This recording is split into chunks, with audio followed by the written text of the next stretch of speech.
On the line with us is Jamal Abdi. He is lost my paper here. He is the president of the National Iranian American Council, NIAC. NIAC.org is the website. You can tweet him at jabdi, A-B-D-I. Jamal, welcome back to the program. Hi, Tom.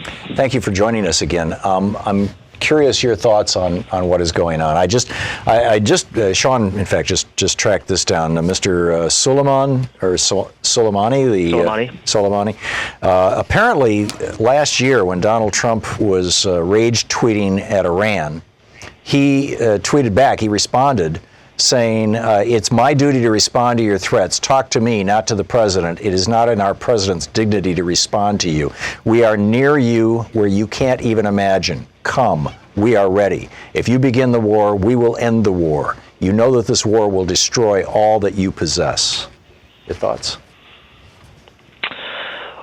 Well, earlier this week, actually the day before yesterday, the supreme leader of Iran tweeted at Trump for the first time, and tweeted something along the lines of, in response to a Trump threat against Iran, said you can't do anything and you are illogical, and some other insult. And a lot of people on Twitter thought, wow, this is the closest thing we've seen to direct diplomacy between Trump or any U.S. president and the supreme leader of Iran.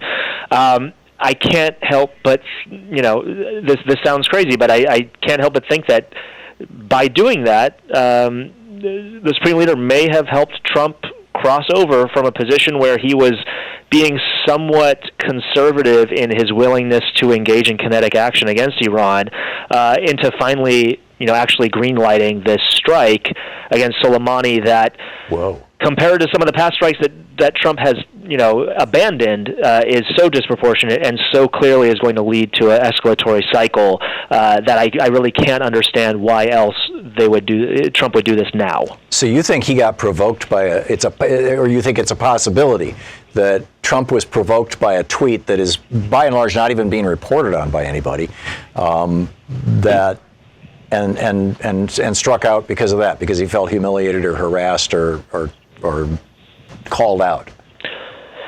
We know that the people around Trump, like Mike Pompeo, like some of the lobby groups that are close to him, like the Foundation for Defense of Democracies, they view 2020 as their last best chance to get the war with Iran that they have wanted for 2 decades now, at least, and have been pressuring and pushing and trying to goad Trump into taking more and more provocative actions. And Trump has been very provocative on the economic sanctions front, but you'll remember, months ago came within 10 minutes of bombing Iran and actually pulled back from the brink because he thought, well, this is going to end up killing potentially as many as 50 Iranians, and this is disproportionate. And really, I think he realized this is going to expose the lie of the Trump presidency as an isolationist one, or an anti-war presidency, because it's going to drag us into a war.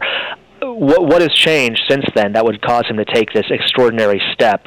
And I don't think it's the people around him that have changed. I think it's Trump himself has finally decided to take this reckless action. That's remarkable. We're talking to Jamal Abdi, the president of the National Iranian American Council. NIAC.org is the website.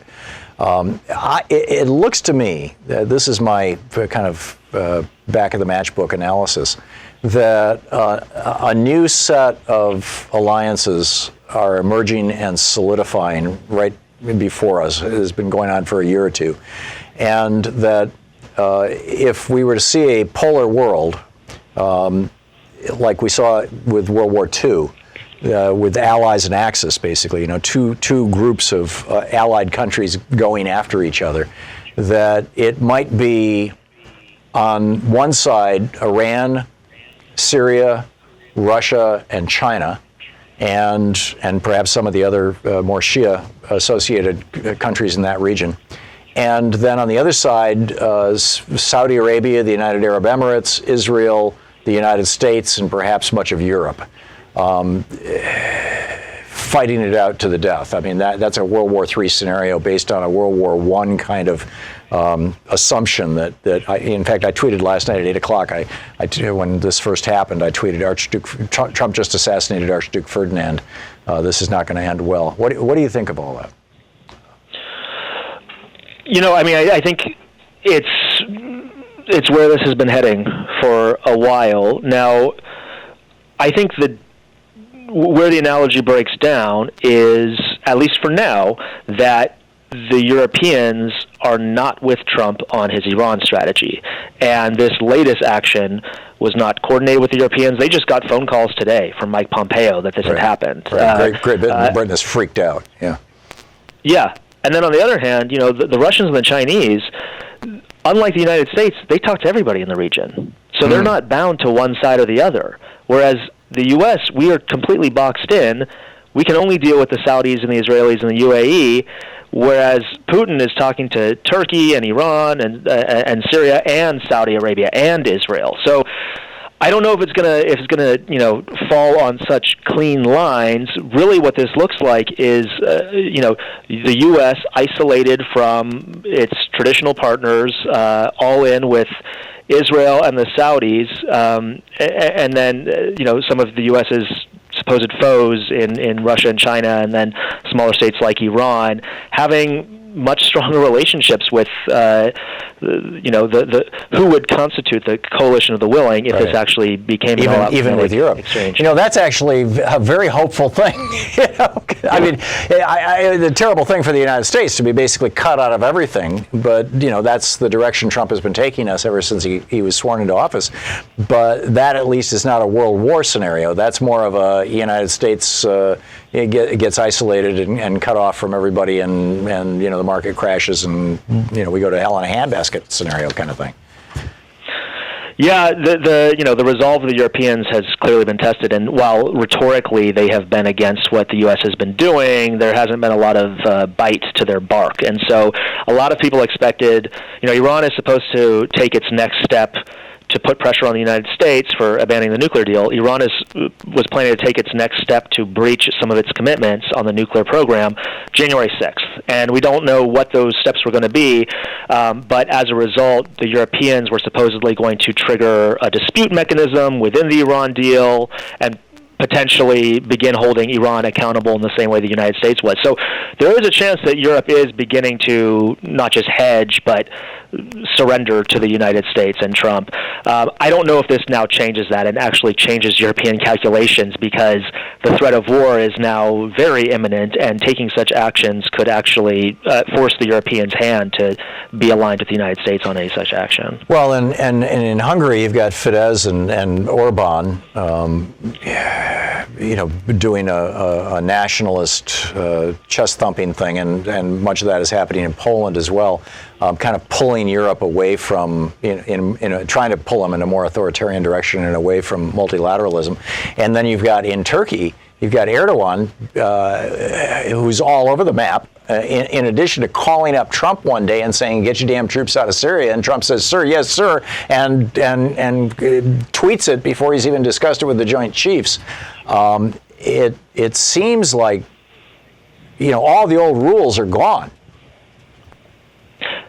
There's a massive shift happening, and this is potentially the sort of world historic event in a chain of events. The election of these nationalist leaders, culminating in Donald Trump becoming the leader of the United States, and now these shifting alliances, and the one parallel that I think is pretty easy to make is to that of 1914 and how that did really establish these lines and create this new world order. So I think we, as many have said, we are now in uncharted territory, and this could be what sets off a set of really bad events to come. We're talking with Jamal Abdi, the president of the National Iranian American Council. What should Americans be doing right now, in your opinion?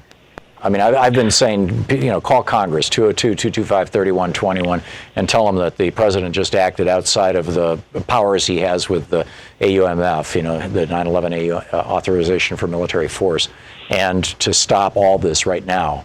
But do you have suggestions beyond that?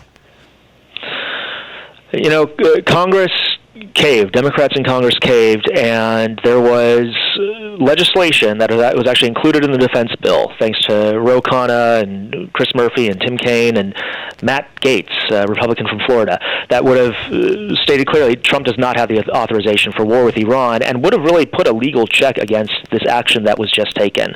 And the Democrats ended up allowing that to be stripped out of the final bill that was sent to the president. So I think this is now a wake-up call. This is almost an I told you so moment where we need to see them step up. They are, potentially the last institutional check we have against this president, taking us into this war. If Congress doesn't get the message, people need to turn out and go out into the streets and, make their voices heard, because we're now in this window where Iran hasn't retaliated yet, and it needs to be made very clear this is Trump's doing. Trump started this. He abandoned the deal. He assassinated Soleimani. This was preventable, and this is not a situation where it's a justifiable retribution.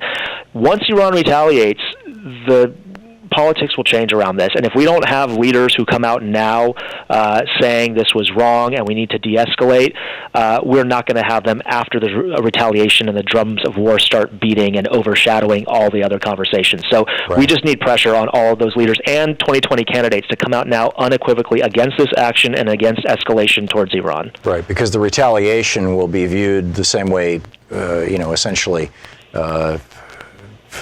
I suppose 9/11, it may be dramatically less than that, or possibly more, but it will be the thing that will galvanize Americans against Iran.